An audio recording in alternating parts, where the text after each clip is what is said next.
ሰላም አለይኩም እንዴት ናችሁ? ሁላችሁም ሰላም ብያለሁ። በያላችሁበት ሰላማችሁ ይብዛ። ቪዲዮን ስታዩት ሰብስክራይብ እና ላይክ እያደረጋችሁ ብታበረታቱኝ በጣም ደስ ይለኛል። ሳለቅስ ቆይቼ ነው አይኔ እንደዚህ ሆነው። ዛሬ በጣም ያስጨነቀኝ በጣም እያስፈራኝ ያለ ነገር አለ። ወላሂ ነው የምላችሁና በዚህ ጉዳይ ላይ ሀሳብ እንድትሰጡኝ እፈልጋለሁ። እኔ ምን እንደሆንኩኝ አላውቅም። አረብ ሀገር ከመጣሁ በጣም ቆይቻለሁ። ወደ ሀገር ለመግባት ሳስብ ይጨንቀኛል፣ እፈራለሁ። ሁሉም ነገር ጨለማ ሆኖ ነው የሚታየኝና ምን እንደሆንኩኝ ባላውቅም፣ ነገር ግን አሁን ያለሁበት ቤት፣ አሁን የምሰራበት ቤት በጣም የሚያስጨንቁ ሰዎች ናቸው። በጣም የሚያስፈራ ነገር ያደርጋሉና ይሄ ነገር ከቤታቸው ወጥቼ እንዳልሄድ በጣም የሆነ ስለመውጣት ሳስብ ይጨንቀኛል። ከቤታቸው እዚሁኝ ቤታቸው እየሰራሁ ግን ሰላም እየተሰማኝ አይደለም። በጣም ነው ውስጤ የሚፈራው እና ምን ማድረግ አለብኝ? ምን ማለት እስኪ ሀሳብ ስጡኝ። እኔ ለራሴ ድንግርግር ስላለኝ ነው፣ ወላሂ ነው የምላችሁ። ምን መሰላችሁ? አላህ ከእንደዚህ አይነት አሳሰብ ሁላችንንም ይጠብቀን። እውነት በጣም ከባድ ነው። በነገራችን ላይ አሁን ይሄን እዚህ ስለኔ ሰዎች አወራኋቸው እንጂ ሀገር ቤትም ሰውን ከሰው የሚያጣሉ ሆን ብለው ገንዘብ ያለው ሰው በገንዘቡ ላይ እንዳይቆይ፣ ጤናውን እንዲያጣ፣ ስራው እንዲበላሽ ብዙ ሰዎች መተት ምናምን እያደረጉ የሰውን ህይወት ይበጠብጣሉ። በነገራችን ላይ በመተት አትመኑ ምናምን የምትሉ ሰዎች ካላችሁ እውነት ነው፣ ድግምት ይሰራል፣ ምንም ጥርጥር የለውም።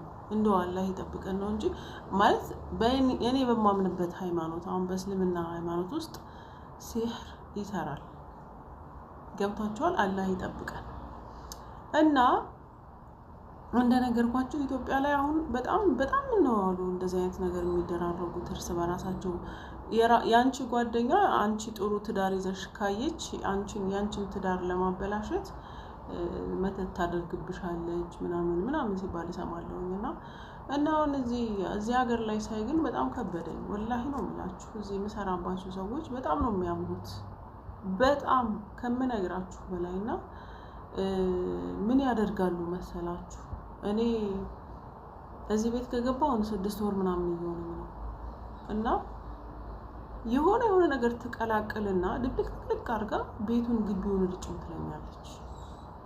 እኔ ያንን ግቢ እረጫለሁ፣ የሰጠችኝን ምናምን ነገር ውስጥ ግቢውን እረጫዋለሁ እኮ ግን በጣም እጨነቃለሁ። ከዛ በኋላ የሆነ ፍርሃት ከኋላ ሰው የተከተለኝ ይመስለኛል፣ የሰው ድምጽ የሰማሁ ይመስለኛል ምናምን እና ድንብርብሬ ይወጣል። ብቻ ምን አለፋችሁ ጭንቅ ይላል፣ ውስጥ ይረበሻል ምናምን እና የሆነ ከገበያ የሆነ ነገር ገዝተው አምጥተው ሳይበሉት ረጅም ጊዜ ሲቆይ አትክልት ነገር ይበላሻል አይደለም?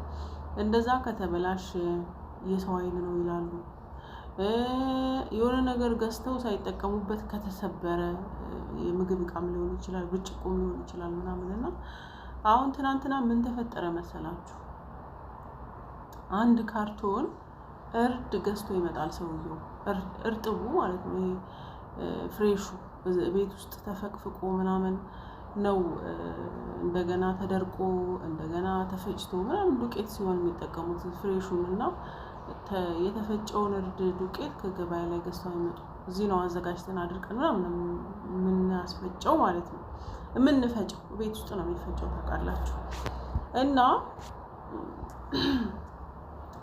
ያንን ካርቶን እርድ ይዞ መጥቶ እኔ ላጥኩት።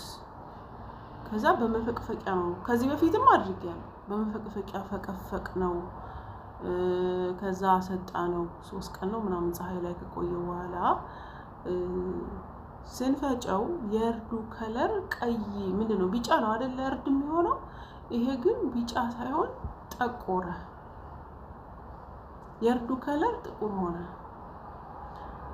ከዛ ምን አደረገች? እኔ በጣም ነው የደነገጥኩት፣ ወላሂ ነው የምላችሁ። ከዛ ይሄ የሰው አይን ነው የሚሆነው ስለዚህ አለች። ስለዚህ ውሰጅና ይሄንን ብላ እንትን ኪችኑን እንዳለ ኪችኑን የቤቱን ኪችን እርጩ ብላ የሆነ ነገር ድብልቅ አርጋ ሰጠች። ድብልቅ አርጋ ሰጠችኝ። ኪችኑን እንዲረጭ ማለት ነው በሙሉ። እንግዲህ ሌላ ሰው የለም። እኔና ፊሊፒኖች አሉ 2-3 ሰራተኛ ነን ያለነው እዚህ ቤት ነው። በቃ ሰላም አልሰማኛል። ወላሂ ነው የምላችሁ። በጣም በመተት ያምናሉ። ግቢያቸውን በየስንት ቀኑ የሆነ መረጨት አለበት ምናምን ነገር ማጫጫስ ነገር ይወዳሉ ምናምን። ልክ እንደ ጠንቋይ ቤት ነው የሚመስለው ቤታቸውና በጣም የሚያስጨንቀው። ግቢያቸው ያምራል፣ በጣም ትልቅ ነው። ነገር ግን እኔ እንጃ የሆነ የጎደለ ነገር እንዳለ ይሰማኛል። እኔ ደግሞ ፍርሃት አለኝ ውስጤ፣ ሰላም አጣ። አሁን ያንን እንትኑን ምንድነው መጥባሁን ስንረጭ ቆይተን ነው አሁን እዚህ መጥቼ ማወራችሁ። መጥቦ ሲረጭ ቆይቶ ምናምንና እኔ ስትደባልቅ ምን እንደምታረግበት አላያትም። ግን የሆነ ክፍል ውስጥ ትገባና የሆነ እንደዚህ እንትን ባሊ ነገር ይዛ እንትን ውሃ ነው የሚመስለው ደበላልቃ ምናምን ይዛው ትመጣና ውሰጂና ይሄን ቦታ እርጭ ብላ ትልከኛለች። እኔ ወስጄ መርጨት ብቻ ነው የኔ ስራ ማለት ነው። እና ግን አሁን ላይ በቃ ውስጤ እየፈራ እነዚህ ሰዎች ምንድነው በዚህ ሁኔታ ላይ ከቀጠለ ለኔስ ሳያሰጋኝ ነው? አሁን እንደዚህ ልላችሁ የፈለኩት ለኔስ ምን ይመጣብኝ ነው? እንደዚህ አይነት ቤት መስራቴ ለኔ ምን ያመጣብኝ ነው? ወላሂ ብለው የምላችሁ በጣም ስለፈራሁ በጣም ስላስጨነቀኝ ነው። ከምነግራችሁ በላይ በመተት የሚያምኑ ሰዎች ናቸው እዚህ ያሉትና እኔ በጣም ፈራሁ፣ ለህይወቴ ፈራሁ። እኔ ራሴ በጣም ማለት እንትን ከማለቴ የተነሳ ደጋግሜ ከማየቴ እንትን ከመጨነቄ የተነሳ የሆነ ነገር የተሰማኝ ይመስለኛል። የሄድኩኝ ሰው የተከተለኝ ይመስለኛል። ከኋላ የሆነ የሰው ድምጽ የሰማሁ ይመስለኛል። ሰው እያወራ ምናምን የሰማሁ ይመስለኛል ምናምን። ጨለም ሲል ደግሞ በጣም ነው የምፈራው። የሆነ ማታ ሲሆን ክፍላችን ትንሽ ራቅ ያለ ነው ከግቢውና እዛ ቦታ ላይ ለመሄድ በጣም ይጨንቀኛል ምናምን እፈራለሁ። በፊት ምንም አይመስለኝም ነበርና ይሄ ነገር ለኔ ጉዳት አይኖረውም። ወላሂ በጣም ስለፈራሁ ነው። ከእንደዚህ አይነት አስተሳሰብ አላህ ነፃ ያድርገን። እኔ አላውቅም፣ እዚህ ሀገር አጋጥሞኝ አያውቅም። የእነዚህ ግን የተለየ ነው፣ ወላሂ የተለየ ነው። የማያደርጉት ኮተት መተት ምናምን ነገር የለም። ከዚህ በፊት ቪዲዮ እንዳይረዝምባችሁ የሆነ ሰዎቹ የፊሊፒኒ ሰራተኛ ነበረቻቸው እኔ ከመምጣቱ በፊትና ልክ ያቺ ኮንትራቷን ጨርሳ ወደ ሀገሯ ስትገባ ያደረጉት ነገር እዚህ ቤት እያለች ስትለብሰው የነበረውን ልብስ በሙሉ አስቀሩትና ምን አደረገችው?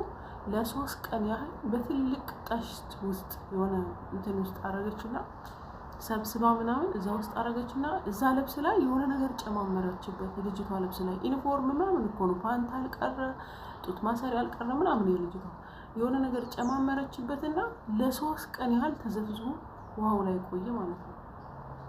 ከዛ ቁርአን ተከፍቶበታል ምናምን። ወላሂ ነው የምላችሁ 3 ቀን ያህል ክፍል ተዘግቶበት እንደዛ ውሃ ላይ ተዘፍዝፎ ከቆየ በኋላ ከዛ እኔ ምን እንዳረገችው ራሱ ልብሱን አላውቅም፣ እኔ አላየሁትም ከዛ በኋላ ልብሱን ማለት ነው። እና በጣም ነው የሚያስፈሩት። አስቡት እንግዲህ ምን አርጋባት ያችን ሄደች ሰራተኛ እኔ ወይስ እሱ አርጋብናል አለች ብለው ልታረግብን ትችላለች ብለው አስበው ይሁን እኔ ምን እንደተፈጠረ ራሱ አላውቅም። ግን ስራቸው ሁሉ ነገረ ስራቸው ሁሉ በጣም የሚያስጨንቀውና እኔ አሁን እዚህ ቤት መቀመጤ ምን ያመጣብኝ የሚለው ነገር ወላሂ እያስፈራኝ ስለሆነ ነው። ወጥቼ እንደምታውቁት በዚህ ሰዓት ስራ የለም፣ ስራ ጠፍቷልና ከመቀመጥ ብዬ ነበር ያለሁት። ግን እየፈራሁ እያስፈራኝ መጣ እና ይሄን ለማለት ነው። ሰብስክራይብ አድርጉ። አላህ ይጠብቀን፣ ፈጣሪ ይጠብቀን።